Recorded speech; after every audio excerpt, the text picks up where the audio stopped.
Because let me tell you something. We don't quite understand how holy God is. God cannot look upon sin. You guys realize that? The Bible makes it very clear. God cannot look upon sin. It's as if this is me and this is God, but there's a big block in between. And that block is sin. God can't see. Just look. So what does Jesus do? Jesus comes in the middle. The mercy of God comes, takes my place, so that when God looks at John, he sees his son. And he can look upon his son because his son is pure. That is the mercy of God. But it's for me and for you, it's our job to recognize our condition and the need that we have. We can't come to Jesus and say, oh, I'm good. I'm a good guy. No, we're all sinners. We need grace. We need Jesus. That's why Jesus said, I am the way, the truth, and the life. No one comes to the Father but by me. By the way, in Greek, you know what that is? Jesus was saying, I am the only way, I am the only truth, and I am the only life. It was what they call a definite article. It's a the. It's the. Meaning if I say, okay, this is a microphone, it's one thing. But if I say this is the microphone, it makes it more significant. Like what's the microphone here? This is the microphone that Elvis Presley used. But if I say this is just a microphone, it's not important. Jesus said, I am the way. There's only one way. And that's what we have to recognize first. Secondly, last week we saw that Jesus never ignores our needs. It's a beautiful thing, right? Jesus never ignores the needs of a desperate man and woman. Of a desperate young person. A desperate older person. He never ignores the cry of a desperate person. The problem is often we're not desperate because we think we're good. It's like something bad has to happen for us to get desperate. No! We can be desperate. Why? Because without Jesus, we're hopeless. It's a desperate situation, is it not? Mm-hmm. Every day I wake up, I should be desperate for the power of God to lead me. This man, he was desperate. He didn't allow anyone to shut him up. He said, Lord, Son of David, have mercy on me. They said, shh. He said, no. My condition is greater than your. You know what? No. I'm screaming louder. Today the world's trying to shut the Christian up. You know what? No. Don't shut up. Stand up. I'm not saying, listen, being a light doesn't mean being rude. I'm not saying being rude and disrespectful. What I'm saying is be bold, be fearless. Because let me tell you something. We were talking about this Wednesday night. We had a great discussion Wednesday night. Mm-hmm. The other cults are bold and fearless. Why are Christians fearful? We have the answer. We have the medicine, yet we're the ones that are afraid. It doesn't make sense. See, that's the lie of the devil. Yet, the cults who are Satan-led, they're fearless. Why? I don't know. Because Christians are now afraid. Don't allow the world to shut you up. Be bold for Jesus. You become a light more. Remember, I didn't say rude. I didn't say rude. Okay? So, today, what we're going to look at. So, we're seeing here, we come to the conclusion now in the part where the blind man is standing face to face with Jesus. Remember, he went from hearing Jesus, saying, have mercy on me, to getting up and walking to Jesus. Now, he's right in front of the Son of God. He's in front of God face to face. He can't see him yet, though. Could you imagine? You can't see him, though. But look, it's so different than where we are right now. Can you see Jesus physically? But you can see him in your heart, can't you? With the same condition right now. This man's faith is strong. He still can't see Jesus with his eyes, but with his heart, he can see, whoa, I'm standing before God. Peter said, listen, let's go Peter. Peter said, you love him even though you have never seen him. Talking about Jesus. Though you do not see him now, you trust him. And you rejoice with glorious, inexpressible joy. I'm a firm believer that where we are right now is a lot better than how they were back then. And let me explain. Jesus said it's better that I go. What? Why? Because when he goes, he's going to send the person of the Holy Spirit, who is him living in me constantly. So he's not in Paramus one day, Hackensack the next day. No. He's in Paramus and Hackensack at the same time. It's a greater joy, Peter's saying. Peter's almost like saying, listen, we have it good, but you have it better. He's always in you. He is always with you. So today, as we get into it, the third point and last point in this little mini-series is that ask and you shall receive. Now, by the way, this isn't a name it and claim it thing. This isn't the, stuff you see on TV. Name it and claim it. No. This is ask and you shall receive. Jesus asked this man, what do you want me to do for you? By the way, do you realize the same question goes serving you every day? But not like we think, by the way. See, we often think if Jesus asks me what you want, we immediately think selfishly. We do. Sorry. It's the human nature. Jesus said in Matthew chapter 7, ask and it will be given to you. Seek and you will knock. And knock and the door will be open for you. Where's the rest of the verse? Ask and it will be given to you. Seek and you will find. Knock and the door will be open to you. For everyone who asks receives, the one who seeks finds, and the one who knocks, the door will be open. It was my fault. Right there. It's good to read. So look, in the Greek, again, this is what they call a present, the present participle or something like that. So basically what Jesus is saying is, keep asking, keep seeking, keep knocking. You can't stop asking. Well, I prayed 3 times, like Paul, I guess God's not going to answer. No. According to what Jesus is saying, you just keep asking until you get a firm no. And don't assume because your emotions are telling you no, it's God answering no. Validate it with the Word of God. God answers through His Word. You guys realize that, right? How does God talk to me today? He talks in my heart, yes, but He talks mostly from His Bible. And everything that we have, any question we have, is in the Bible. I'll argue with anybody that says no. The Bible answers all of life's questions, does it not? In Psalm 37, now there's going to be a lot of verses up front, by the way, so get your pens ready to take notes. If you don't, take notes. Write it on your arm if you can. Psalm 37, 3-6. A lot of you guys should learn this verse, by the way, because this is very encouraging for the Christian. I mean, that's pretty cute, by the way, that you're doing it. Good for you. She's writing it on her arm, by the way. That means a lot. Okay? Psalm 37, 3-6. Trust in the Lord and do good. Look, that's a command. We all know Proverbs 3, 4, 5, and 6, right? Trust in the Lord with all your heart. The songwriter here, I believe it's David, he says, trust in the Lord and do good. Dwell in the land and enjoy safe pasture. Now he's talking about pasture, Israel, it's a little different. But you can look at it this way. Dwell in the land and enjoy the safety around you. Listen, I can get up every morning. I don't have to worry about bombs flying over. I don't live in the Middle East. I grew up in Lebanon. Many people grew up in the Middle East. I remember bombs flying over my head. I remember a bomb landing literally next door to my building. I don't have to worry about that in this country. David is saying, live in it and enjoy it. There's nothing wrong with enjoying the land that's surrounding you. But then he says, take delight in the Lord, and He will give you the desires of your heart. Do you realize that when we pray God's will, God will answer your prayer and give you His desires, your desires. Well, how do I know what God's will is? You have to get in the Bible and know what God's will is.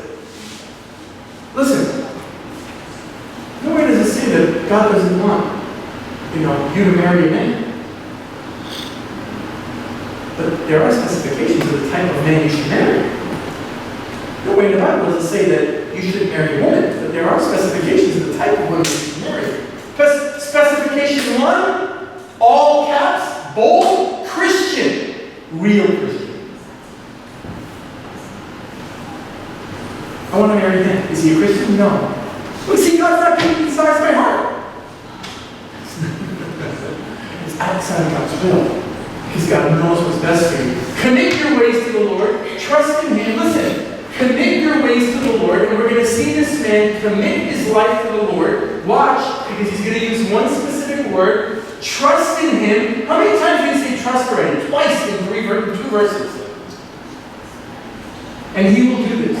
Do what? He will make your righteous reward shine like the dawn, your vindication like the noonday sun. God will take care of you if you trust Him. It's really important that we see this and learn. Learn this, please, and can I say this very honestly? Jesus is not our genie. Anybody ever see Aladdin? Yeah, there's a new Aladdin now, right? With Will Smith as the genie. The original genie is Robin Williams, by the way, in the cartoon. He's the best one.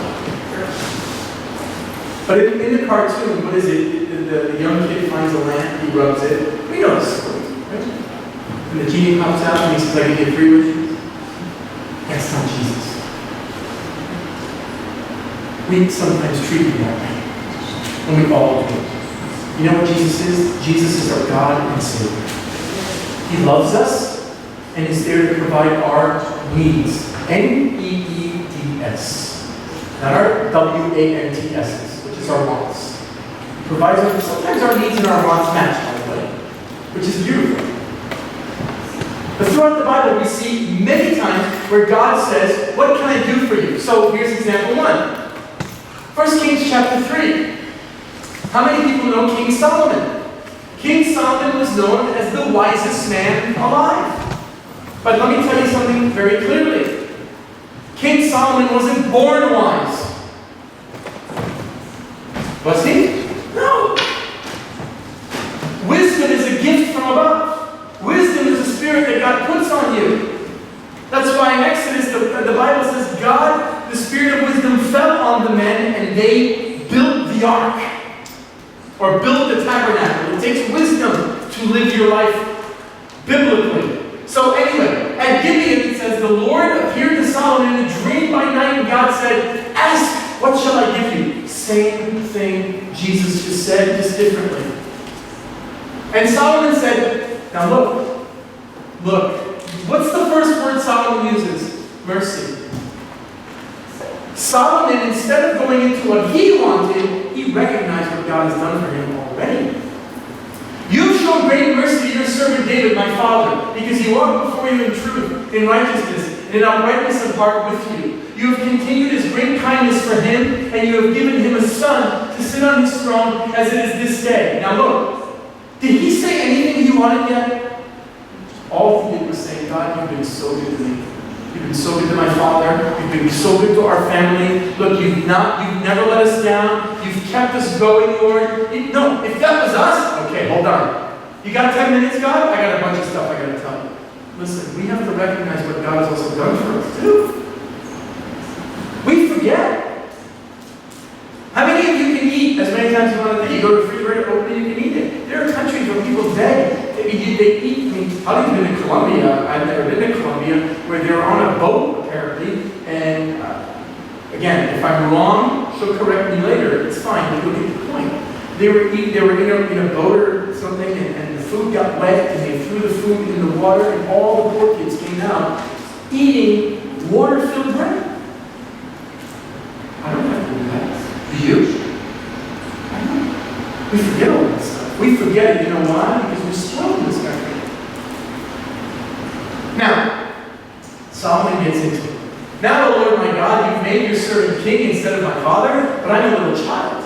He's not saying I'm a baby. What he's saying is I'm immature in this. I do not know how to go out or come in. And your servant is in the midst of your people, whom you've chosen, a great people, too numerous to be numbered or counted. Therefore, give to your servant understanding here to judge your people, that I may discern between, and I think the rest of it is cut off. It is between, it says, good and evil. For who is able to judge this great people of yours?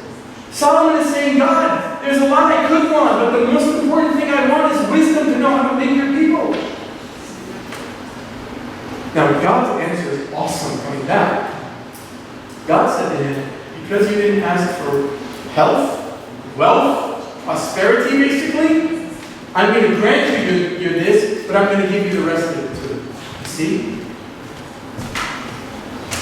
Could it be my prayers and your prayers aren't being answered because we pray wrong? We ask wrong? James said, you lust and you do not have. You murder and covet and cannot obtain. You fight and war, yet you do not have because you do not ask. In fact, he says, you ask and do not receive because you ask amiss. Big word, for you ask wrongly,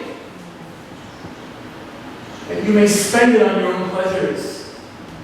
Then he throws in this word, adulterers and adulteresses. Don't you know that friendship with the world is enmity with God? Whoever therefore wants to be a friend of the world makes himself an enemy of God. By the way, if you want to get kicked in the pants, read James.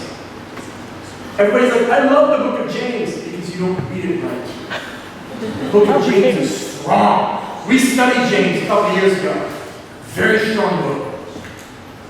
It just boom after boom, it kicks in. Look at it. You love the world, you're an enemy of God. Wow, James, calm down. This is Jesus' half brother. James is saying, could it be that you're not getting because you're asking wrong? How do I know to ask right? That's a good question. You have to get closer to the Lord to understand what His will is for your life and mine. There's nothing wrong with saying, Lord, please help me with my finances, with my bills. Lord, help me with my life. There's nothing wrong with that. But if you're saying, Lord, help me with my finances so I can show off, that's wrong.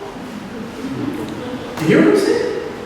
That's where the balance is. That's where the scale is off. Please pray when you ask. What do I mean? Before you even ask, pray, Lord, help my heart to be right so I ask right. One commentator said, look, it might seem that the need of Bartimaeus was very obvious, meaning he was blind. Yet Jesus had a deliberate purpose in the question. There was real power in both the asking and in the answer of Jesus. God may ask us the same question, and we should be able to articulate an answer that glorifies Him. So when I say, Lord, I want this, but knowing in my heart that I'll forget Him, He's not going to give it to me. Oh, wait, Jose. Oh, wait, John. My name's not Jose. Yet Solomon, if I say, Lord, I desire wisdom so that I can bring you glory in my actions and words every day. Listen, me as a pastor of the church, I have to ask for wisdom because you are His sheep. You're not my sheep. Listen, I know people are going to be offended. You're not my sheep necessarily. You're His sheep. I'm His sheep too. But He makes me like a sheepdog. You ever see a sheepdog? Sheepdogs are in the thing. They're always looking out for wolves. When the wolf comes, the sheepdog attacks. Why? He's protecting the sheep. That's my job. But if I don't do it right, then you know what? Sheep get bitten here and there. So I need wisdom for that. But you need wisdom too, as a mom, as a dad. By the way, something I read this morning, I was like, wow. A couple of verses before Mark chapter 10, Jesus asked James and John the same question. What do you want me to do for you? You guys remember? What was their answer? I want to sit on your left hand or the right hand. Because they were looking at Jesus through the eyes. This man, same question. He said, Lord, I want to see you.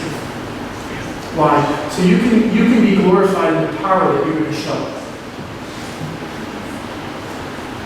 James and John walked with Jesus there. But they didn't see them. They didn't see Him. They didn't see Him through their hearts.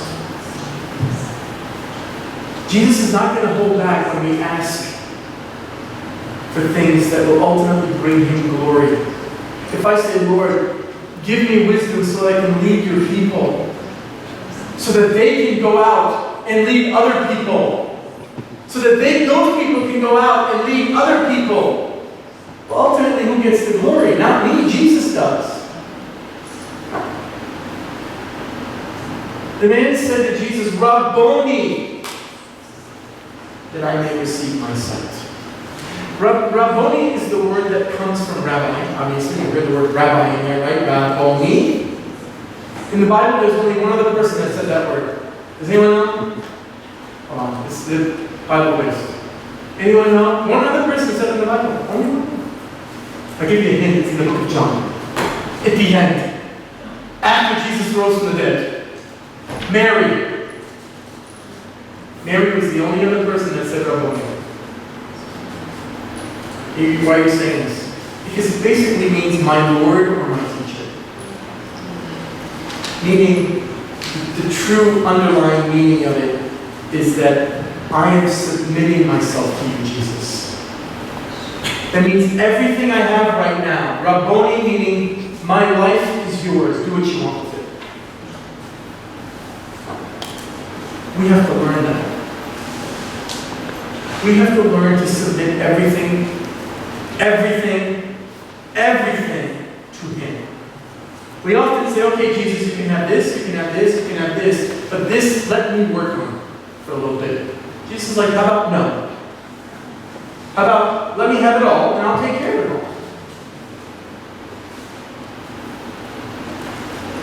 Now, it's funny because it first started with, listen, this is the Christian. The reason why I'm making a big deal about this message, about this man's life, is because it's the Christian life. His approach, his coming to Jesus, his prayer, his request, even the things he says is the Christian life. What do I mean? He first started calling Jesus, the first thing he said to Jesus, what did he call him? He said, Son of David. Remember that? Son of David. So what does Son of David mean? It means that was a messianic name. He basically said, Jesus, I believe you're the Messiah. That's the Christian walk first. Secondly, he came to Jesus and said, you can have everything. You're in control now. That's the submitted, the surrendered life. Jesus doesn't work with give me some of your life and then keep the rest. I think we've all heard this, maybe not. I'll say it again. Either Jesus is Lord of all, or Jesus is not Lord at all. Hear me? Either Jesus is Lord of all, or not Lord at all. Amen. You have to make a choice. I have to make a choice. This man said, you're in control, Lord. You are my Lord. Listen, the thief on the cross, same word he used. The thief we know the story about the thief on the cross. When you go to a hospital bed if someone's dying, that's usually what pastors use. That's their go-to verse. There's still hope, buddy. Or ma'am. You can receive Jesus right now. Yeah, but I was a terrible mess. It's okay. Even the thief on the cross was saved the last minute before he died. But the thief on the cross, the Bible says, 5 minutes before this, he's cursing Jesus out. I mean, come on. All of a sudden, something happens to his heart. Something Jesus must have said. Something the way Jesus was acting. What did he say? He said, Lord, remember me when you come into your kingdom. I'm sorry. He didn't say, dear Jesus, thank you for dying for me on the cross. I believe that you were born. You're going to die. You're going to rise from the dead 3 days later. Thank you for the blood you're pouring. He said, Lord, remember me. In his heart, done you. Lord, you're in control of my life now. So, now that you're in control, and you know you can do it, just please remember me when you get to your kingdom. And you know what Jesus' answer was? No! You're going to have to go to somewhere and wait for a year. There's no such place. No, Jesus said, today, you're going to be with me in paradise. John, that's not fair. You know what? It's not fair that you and I are still here. We can't play Jesus. Just be happy that another soul was saved. All this man said was Lord. One more person, Paul the Apostle. Tell me, a lot of Bible verses in the beginning, and then we're going to finish it up on a 1-2 punch. Acts 9. Bible says, as he journeyed, he came near Damascus. So, I'm sure people know the story. Where was Paul going? Paul was going to Damascus, Syria, to do what? To persecute the Christians. To throw people in prison. He had a letter in his hand from the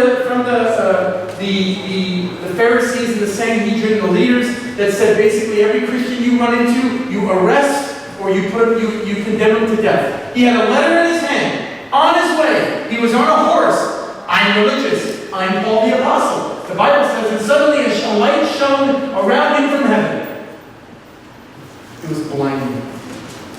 And he fell to the ground. Literally, he fell off his high horse. Listen, we often want to have a big head and be full of ourselves, thinking we know it all. But there will come a day when you will fall off your horse if you're not careful. Either submit and humble yourself, or God will humble you and me. So here we go. He fell to the ground and heard a voice saying, Saul, Saul, why are you persecuting me? What are you talking about? I'm not persecuting. Who's this? Who are you? I'm persecuting the Christians. This is a great lesson for you and me. Anybody that touches you, touches Jesus. And he takes it personally. Lord, they're mocking me. Jesus is like, they're mocking me too. Let me deal with it.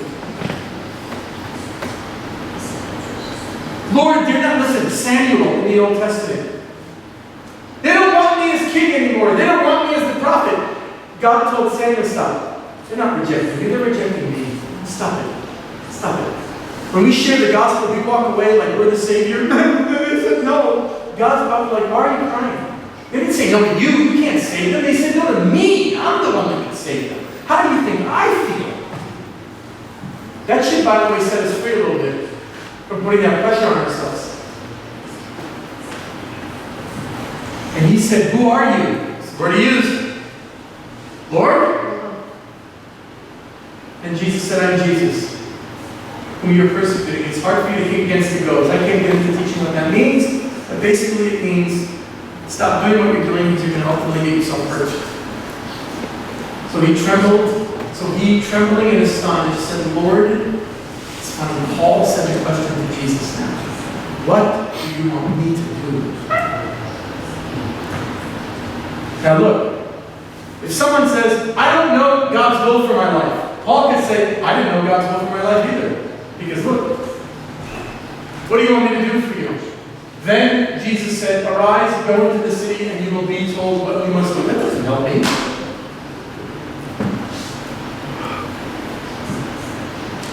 Jesus told Paul, your job right now, my will for you is go and wait. Wait. 3 days later, Ananias came, prayed for him. But God told Ananias what Paul's will was. Go and tell him all that he must suffer for my sake. Easy. I heard something this morning, and it said this. The preacher, the pastor on the radio said, God will not use anyone powerfully unless he hurts him deeply.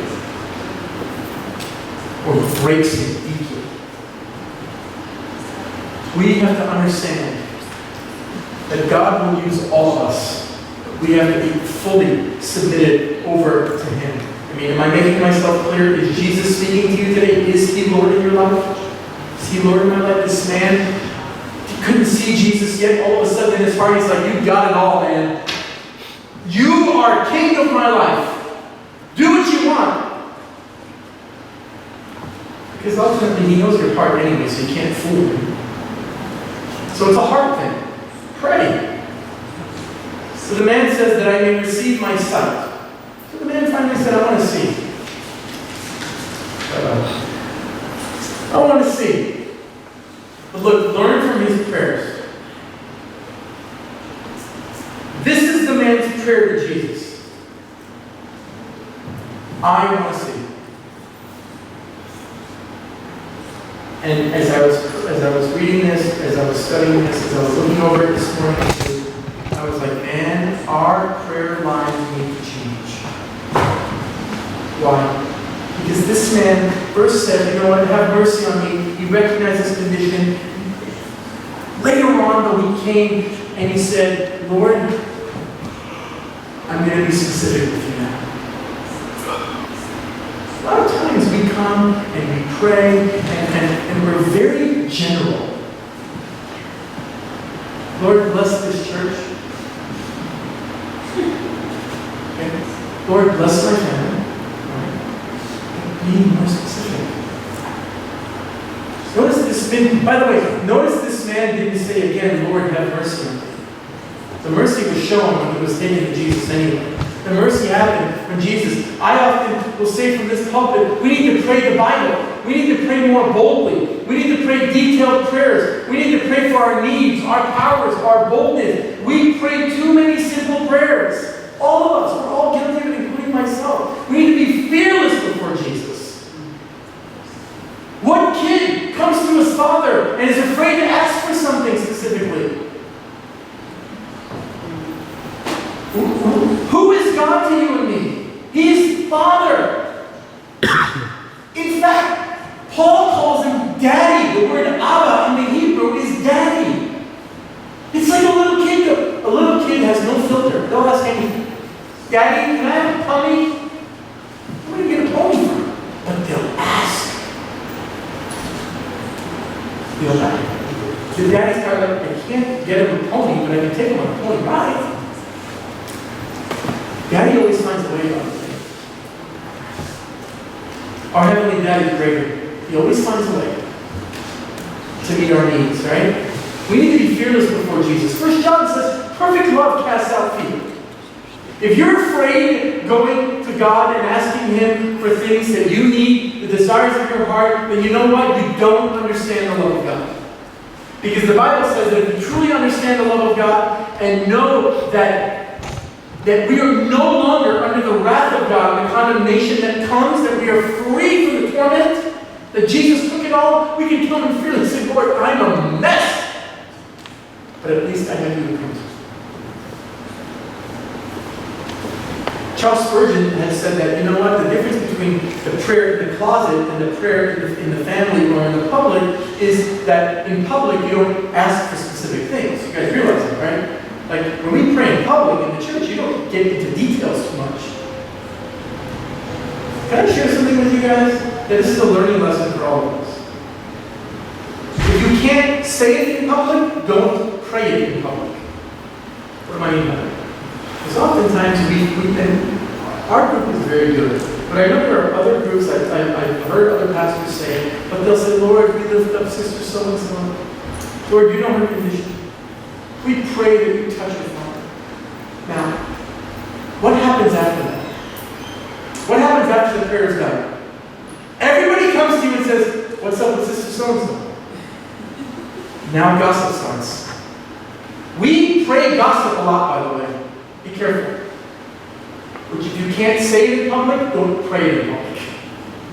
In your private time, you can pray for whoever you want and be as specific and as details between you and the Lord and your little prayer closet, okay? Charles Spurgeon says that these types of prayers sometimes, the people that pray, not even, he calls them family prayers. The family prayers and the private prayers should be different. Sometimes the private prayers become so much like family prayers that they're uninteresting, he said.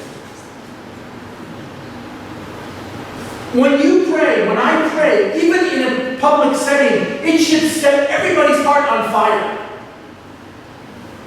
That's why when we come here on Monday nights, it was last year, I said, no more just general prayers. No more general prayers. We're praying specific things for the church. So we pray for you every Monday. We pray for these seats to fill every Monday. We pray for the men's hearts on Mondays, the women's hearts on Monday, the kids. Everybody, we pray for you specifically. We don't name names, we say specifically. Why? Because we need to start a fight, and it starts with prayer. This man's prayer went from general, Lord have mercy, to specific. I want to see. My eyes, I can't see. Lord, what about me? Lord, I struggle with cursing, help me. Lord, I struggle with lust and sex desires, Lord, or lying, or alcohol. Lord, I struggle with this. We don't pray that. Lord, please help me with my sins. What sins? Specific. By the way, now you're saying, why specific? Now look, I fly a lot. You all know that. I like airplanes. I do. But I still pray every time before I step foot on an airplane. Now, I'm not kidding you. This is my prayer. Before I walk into an airplane, I say, Lord, I pray that you're with me now in this travel before I get on this airplane, Father. I pray that you give this flight the best pilots United or American has to offer, Lord. I pray that they are full of wisdom. They're obedient to the commands of air traffic control, Lord. They follow the instruments. They put all the information correctly in the computer. You're like, wait a minute, all that detail? Hold on, wait a minute. So, Lord, I pray that you go before us, Father. I pray for every piece of equipment on the airplane, Lord, from the rudder to the vertical stabilizer to the horizontal stabilizer to the flaps, Lord, to the air brakes, to the landing gear, to the computers, to the hydraulics, Lord.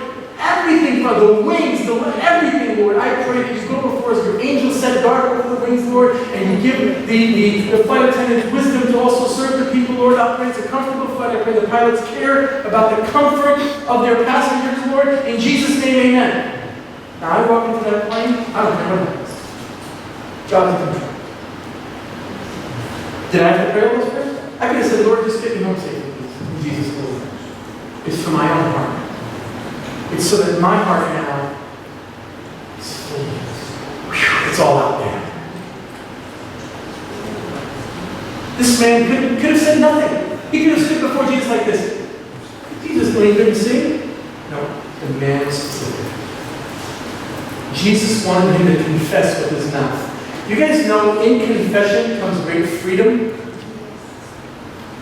Now, when you get comfortable enough, and the Bible says in James, when you get comfortable enough and you're with a trusted brother or sister, you begin to confess your sins to one another to basically say, I struggle with this, please pray for me. And all of a sudden there's greater freedom there.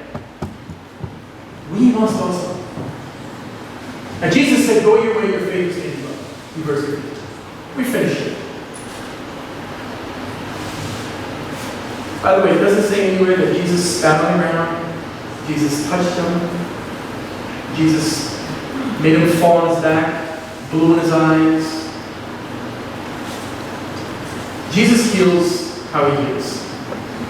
He didn't even have to touch him. Jesus just spoke a word. Go your way, your faith has made you well. And the Greek word there is your faith has saved you. Sorry, what?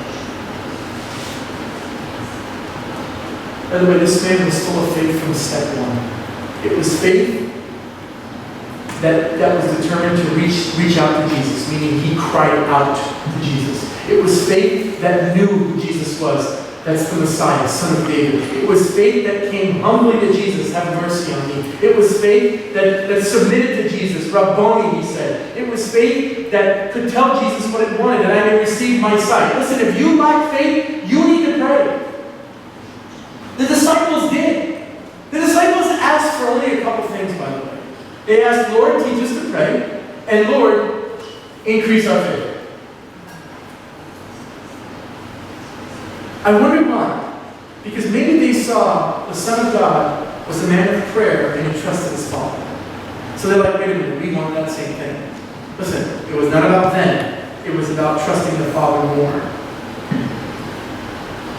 Listen, he fearlessly and full of faith said, I want to see. He didn't say, Lord, if it's your will, could you open my eyes?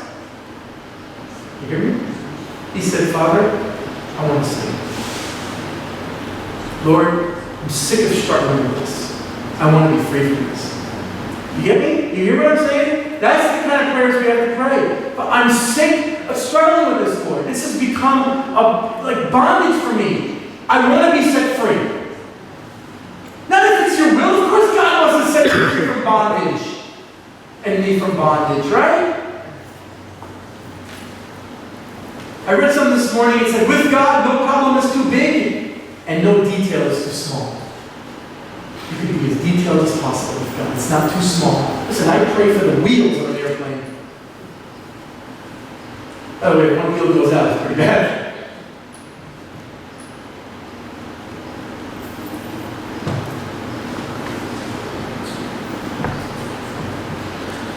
The God of the universe cares for what I want, cares for my need.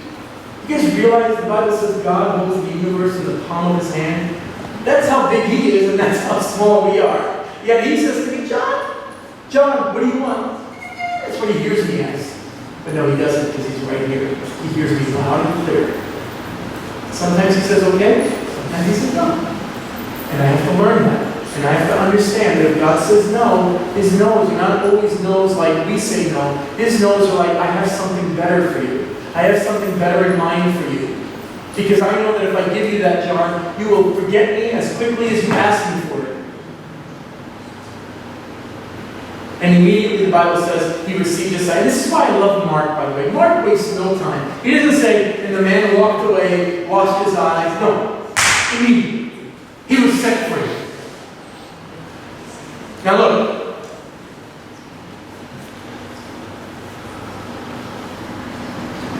It says that the man received his sight, and then the chapter ends with, he followed Jesus on the road. This is something for you and for me to learn. And this is where we're going to finish it up. It doesn't say the man received his sight and went back home. It doesn't say he went back to get a job, or he went back to start making money, or he went back to his family. No, it says he's received his sight immediately, and he followed Jesus on the road. Meaning, he was not going to let Jesus get out of his sight now.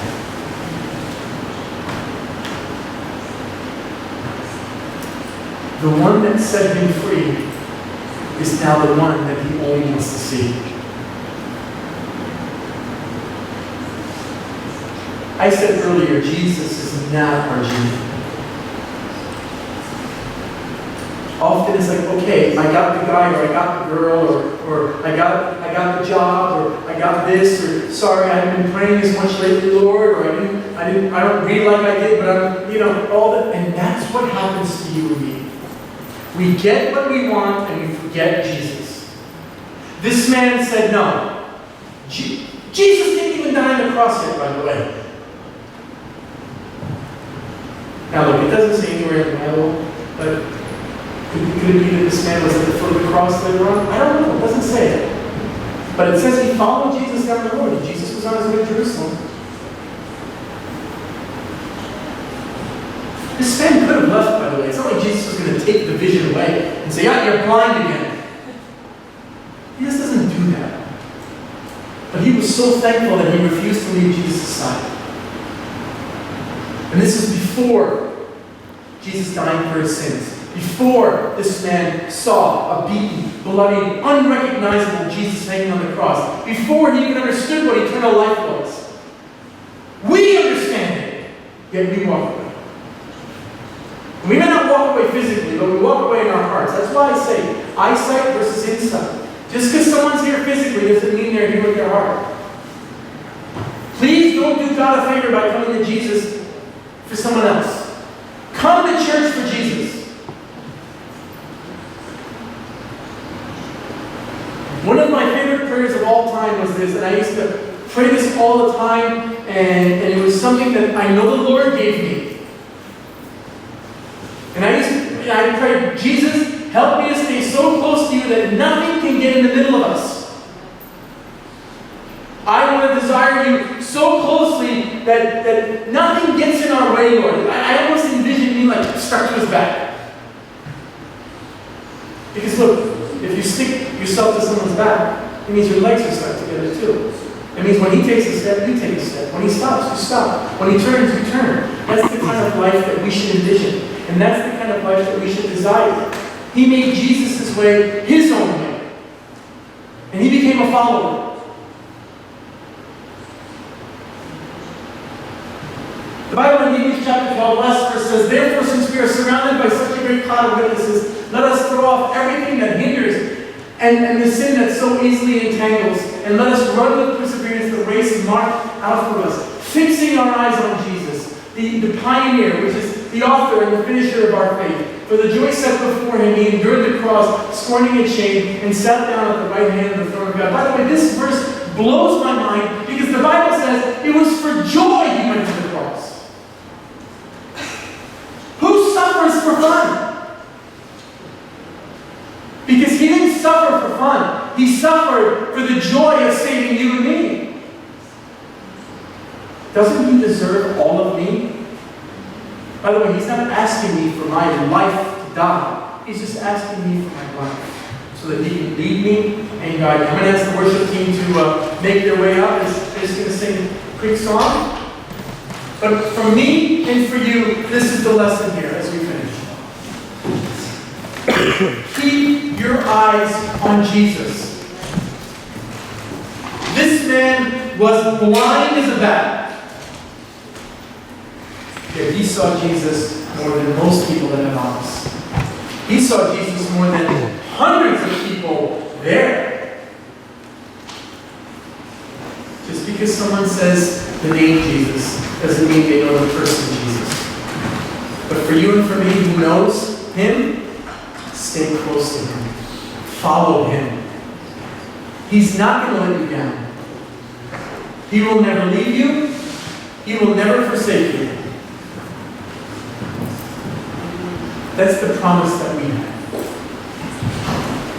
That's the promise that we have. All the promises of God, this man didn't know. The only promise that he knew, or the only thing that he knew, is I was once blind, but now I can see.